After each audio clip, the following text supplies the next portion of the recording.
207.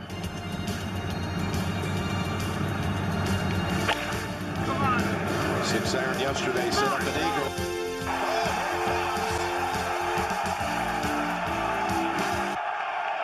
The shot of a lifetime. MK, welcome back to another episode. We're up to episode 9 now. Yeah, of we've the curse 40. Exactly. 8 episodes is where most podcasts fail, so we've made it. Yes, We've we officially have. made it. We're officially legit. Yes, and so to our listeners, thank you for joining us and listening to us for 9 episodes so far. We hope there's many more to come. And you can help us do that by all the usual like and subscribe, all that sort of stuff. As we get going, it definitely helps us reach more people. So, but MK, how are you going? Yeah, good. Yeah. How are you doing? Welcome back. I'm good. Yes. Biggest week of your life. Yes, we had a new addition to the family. Congratulations. Thank you. So a future LPGA star, Morgan. No pressure, no pressure. Yeah, unlike, well, we should say, I'm not going to say it was because of Morgan Pressel, but it doesn't hurt. Yeah, it was funny because when you sent the message that the baby had arrived and you told us the name, I was like, oh, I wonder is it because of that? And then I was like, surely not. I'm not going to ask. I'm not going to go there. Not an American golfer. Yeah, no, exactly. It wasn't my first call. But yeah, that or the WNBA. So yeah, true. We're going to start petitioning for women's equal pay in sports as of next week. Yeah, well, you have to toe that line now. Yes, yes, absolutely. You have no choice. You're outnumbered firmly. Yes, yeah, for sure. A strong possibility there.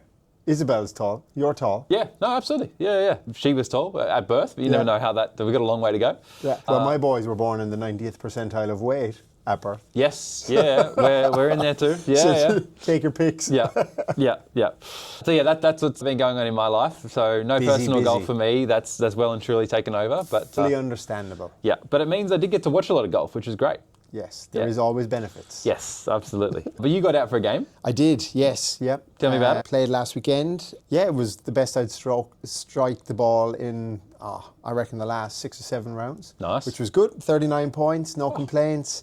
Off from tee to fairway and approach play. It's just changed so much over the last 2 or 3 lessons. And that's been the big thing that I've been working on, is just that consistency of ball strike and then knowing my miss. That was the big thing. I had 3 doubles and 2 of them were just down to sloppy play where probably just got ahead of myself. Instead of just playing the simple shot back into the fairway and making a 5 instead of a 6, I went to try and play it a bit further down the fairway to give myself less the hero shot. Yeah, and look, in hindsight it wasn't great. We got away with it. But general play has just considerably improved, and that's been the big difference. I will come back to it. The new driver in the bag is a game changer. Yep. Just having consistency and being in the fairway, and then also actually having a decent yardage where you're not, you might get off the tee box, but you've duffed it. It's just out in front of you, whereas at least getting consistent strike and having it in a decent position has just changed dramatically how you're playing from there on in. Of course it has. You're 250, 260 yards further down. Yeah, absolutely. But it's great that you're having 39 points and still seeing plenty of ways to improve. Yeah, I think that's the other part that's really good. I looked at that round and I was like, it could conceivably have been mid-40s. And as my playing partner quickly told me, if anyone who scores over 40 is just not handicapped correctly. I don't know about that. That's rough. That was only his own beef because he only had 30 himself. But I see that though, because I was like, there was definitely 4 or 5 points that I was like, it was just a soft putt or a silly shot that left it there. But pleasingly, it's like you go, well, that's what you want to come back and play the next day and see where that improvement comes from. And the fact that you've driven it so well on, from what I hear, is a relatively tight golf course still. It is. It's so for our listeners, it's the farm layout at the new Long Island, the national course. Yep. And it is unbelievably tight. When it grows out, it is going to be the course that gets a lot of balls donated to the golfing gods. But at this point in time, there is a little bit of leeway in that if you miss, you're generally on another fairway or you're in an area where the rough hasn't fully grown out. There is certainly still some holes where you're dead if it goes into certain So can you see yourself spots. changing your approach to playing the course once that grows out a little bit more? I know you said maybe mini driver. Yeah, 100%. I think even already, there's a few of us in that group, we play the course as if it's grown out. So there's the par 4 9th. Instead of taking a rescue or a 3-wood even off the tee, we're just playing a 4 or 5 iron. Get it into play, and it's leaving you again a 4 or 5 iron into green. But at least you're taking the danger and the traps out of play. Yeah. And there's definitely holes on it like that. I think the really good part about that course and the anomaly is that it's got 3 different layouts within the one course. And we've already landed on which are our preferred layouts. Yeah. Where some holes play as par 5s, and then on an alternative layout they play as a par 3. And it's like, okay, you're then left with a par 4 on the next hole or something. But some holes just give it more consistency and flow, which is nice. Yeah, perfect. Yeah, and I think it's smart to not that you want to play the course the same way every time. You don't want to just walk up and mindlessly hit the same club all the time, right? Because you got to adapt with wind and weather and more than that, just conditions in general. So yeah, absolutely. It's a good thing to sort of keep you thinking about it all. Yeah. Yeah, so as I was saying, Nick, like as a national member, it's nice because when you go down to Cape Schanck, if the wind is blowing, it can just ride off the entire round. Whereas having Long Island, it is that little bit more sheltered. So yes, you do get some holes where the wind does blow, but overall, it's not going to completely change the dynamic of your round, which is nice. Because you're 40 minutes away from the peninsula site? Yeah, 35, 40 minutes depending on traffic, which is enough to change the weather. Yeah, it's also enough to change whether you get out or not. Yes, yeah, absolutely, yeah. I'm sure all the members are stoked to have that as a good go-between. Yes, they are. I mean, look, they're about to put in winter rules in place. So Matt, well, you said the winter rules are coming in at Long Island. Yes, so as they're letting the course grow out, they're going to close the course for 2 days a week. Right. To let everything regrow and bed in. Yeah. So Fridays were as they initially opened, so Fridays are going to disappear off the booking sheet. So it's going to become like good sport trying to get a tee time. Monday to Wednesday, Monday to Thursday, and then Saturday and Sundays. I can imagine it'll be easier to just go down to Cape Schanck. Yeah. But look, in the overall scheme, hopefully in the long run, it'll be better for everybody. And they're not going to hopefully do that every winter. It's just this year while it needs to grow in. Year. While a bit more. Mean, the interesting part is having played it last week, it's rock hard because we haven't had much rain. Yeah. But I understand it. They're just going to look after it and protect it. There's a sizable amount of capital spent on it, but it is what it is. Got to do what they got to do. Yeah, exactly right. So this week we had the Travellers Championship on the PGA Tour. Yes, yeah. A bit of a weird, and weird viewing windows for us in Australia. Obviously going to a playoff. Yeah. That Viktor Hovland, the Norwegian superstar, came through. We were just saying before, like 11 p.m. our time for the sudden death playoff is a bit strange on a Monday night. Yeah, which was 9 a.m. in the US. Yeah, so obviously a bit more of a reserved start for They still Scheffler got quite a few fans out there for that Monday morning. They did. Yeah. I did think about that as well. I was like, oh, do they have no work to go to? I mean, in Victoria, there'd been 200,000 people out there. But it's also 4th of July weekend in the US. Oh, very true. So people may have taken the long weekend. Yeah. It's also like, I'm fan for it. I was like, give us 3 holes, give us 9 holes, give us 18 holes. One was like, how are they going to come out? The first tee shot's going to determine how this goes. They both smoked it down there. Yeah. Then the approach shots. And the approach shots. And it was like, all right. Like when Scottie hit his in, I was like, game over. Forget it. Yeah. And Hovland stepped up and delivered. There's somebody who said for the old, they bang on about it too much, about everything being a match play situation. But obviously this one was a match play situation. I'm all for it. It was so good. Hitting your approach shot into the green first, I think that put a lot of pressure on Hovland with the approach shot after Scottie hit it close. But then Viktor switched it back when he made his putt first. Yep. So all of a sudden, Scottie gets a little bit closer, even if he was planning to make it. Well, Rolat must be licking his lips looking at the proposed changes to the tour coming in the next couple of years. Yeah, so let's go there. So we've got the Championship and the Challenger Series, which is essentially a promotion relegation system, which I love it. Yeah. It's not live promotion relegation. I think thankfully we've moved so far away from that. And it's actually bringing the PGA Tour back to how it was originally set up. So yes, as Rory said, purses might shrink, they might come back more in line, or they might just stay where they're at now because it's going to be very difficult to reduce a winning purse from 4 million to 2.5 million. Yeah. But I'm all for it when you can see that younger golfers can make their way through to the main tour. Yeah. And if you have a terrible year, you're going back to the Challenge Tour. I think I was interested on Rory's comments around it being a glorified Corn Ferry. I thought for a guy who's, I suppose, been at the top of his game for 20 plus years, I get his view, but it's also a harsh criticism on the guys who are grinding on the Corn Ferry and the Challenger to make it to the PGA Tour. Because, as we said in a couple of episodes ago, there's thousands of those golfers week in, week out showing up, and it's not easy. Like, look at Alex Fitzpatrick. He's a prime example in my eyes. Yeah. And the Fitzy brothers, I have such a soft spot for them. I think they're awesome. Yeah. But he would have been playing DP World Tour, not getting within a donkey's roar of the PGA Tour, apart from look at him winning the pairs event. Yeah. And now he's top 6, top 7. He's playing in the majors. Had a good He's week this holding week with the Travellers. He almost beat his brother. Top 20 in the FedEx Cup. Yeah. So he's going to get to the end of season playoff by the looks of it, unless he completely falls off a cliff.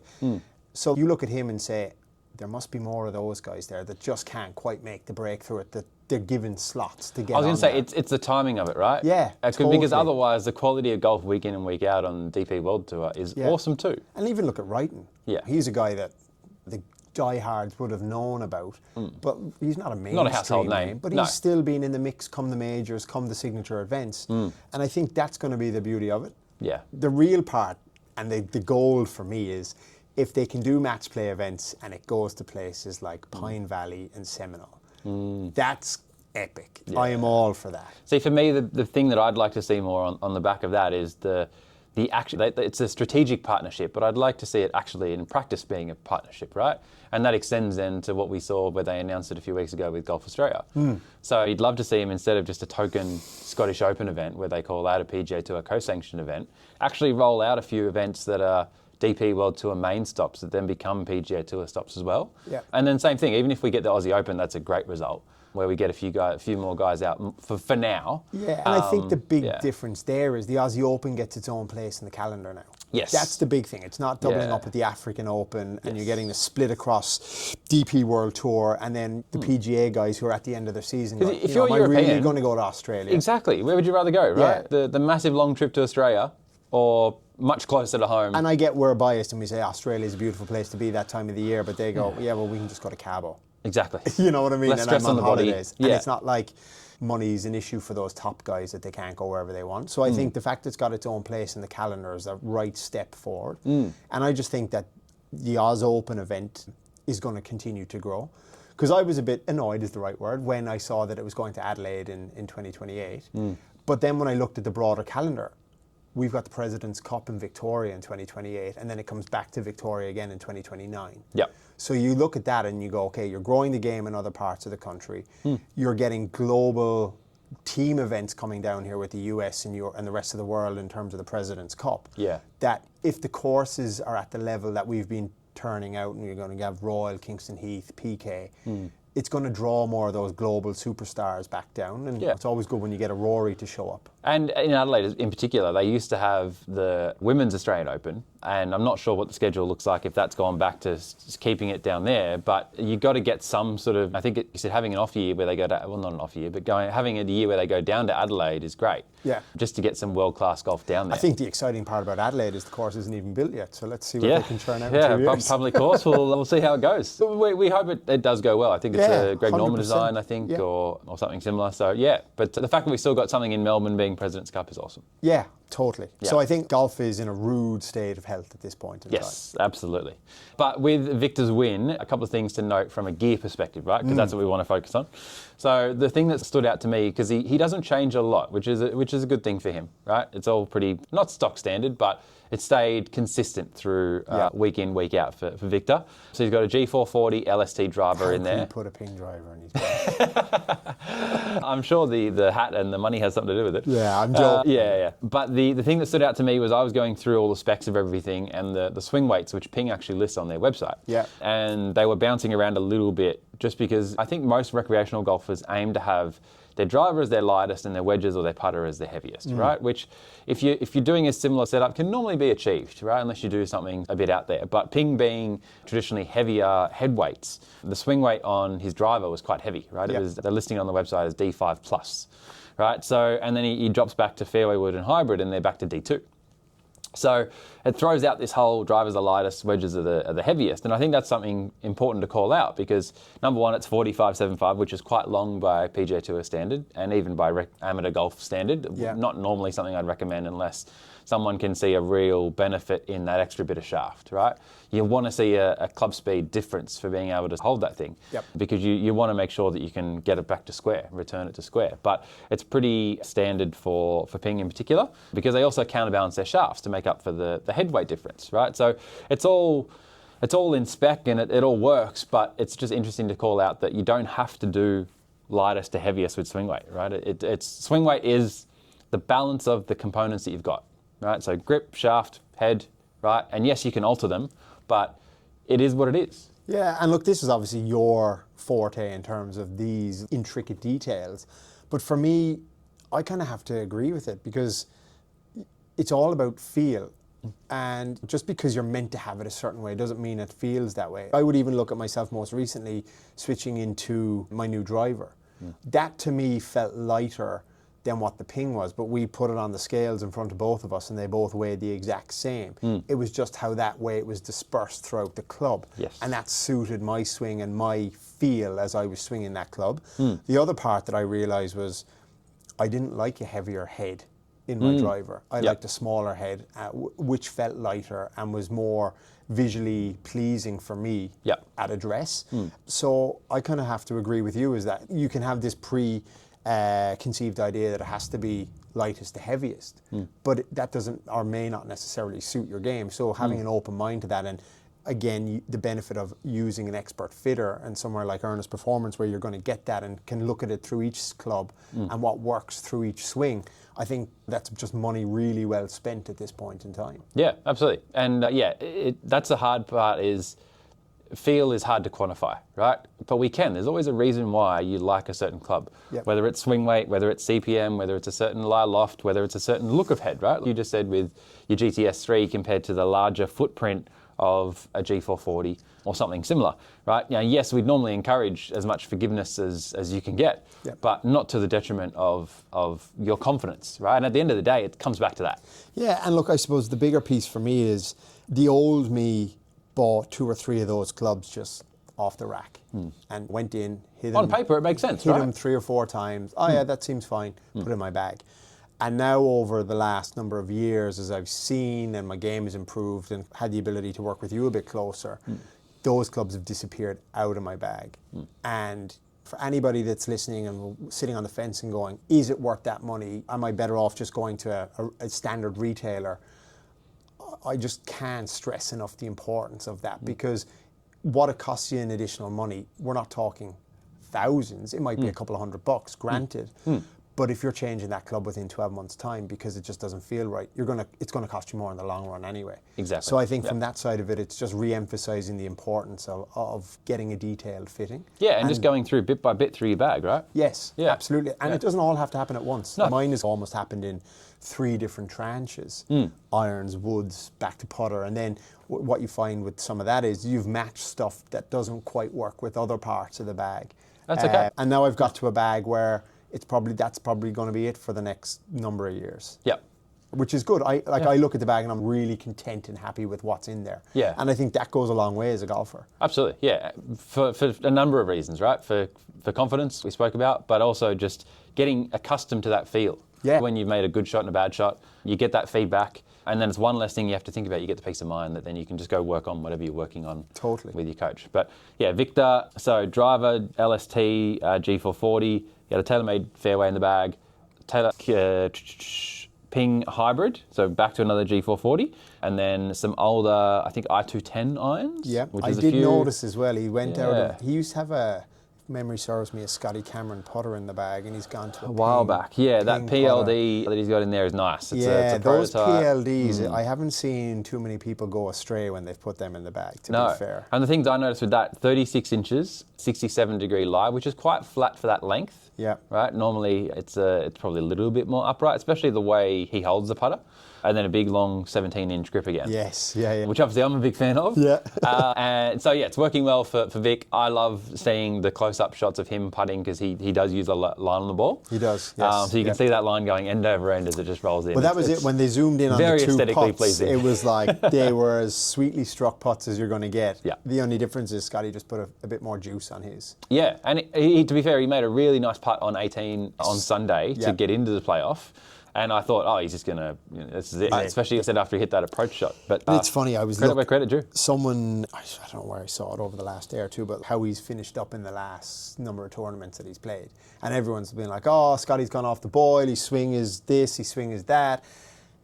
He hasn't finished outside the top 20. He was second at the Masters.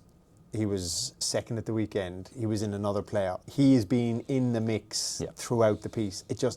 The cookie just hasn't crumbled his way this year, whereas last year, that putt was in all day long. He just couldn't miss. Yeah. And that's the game, unfortunately. It is. And we're literally talking blades of grass as to that ball going in or not. Yeah. And if you're going to not make one and not win one, with Travellers as opposed to a major? Yeah, 100%. Well. They're looking down the barrel now at Royal Birkdale. He's going to be going there confident. Him and Ted have obviously patched things up. They're good. And I would, if I was putting money on anyone to win at Royal Birkdale, he's going to be up there for sure. It's a smart money. Yeah, for sure.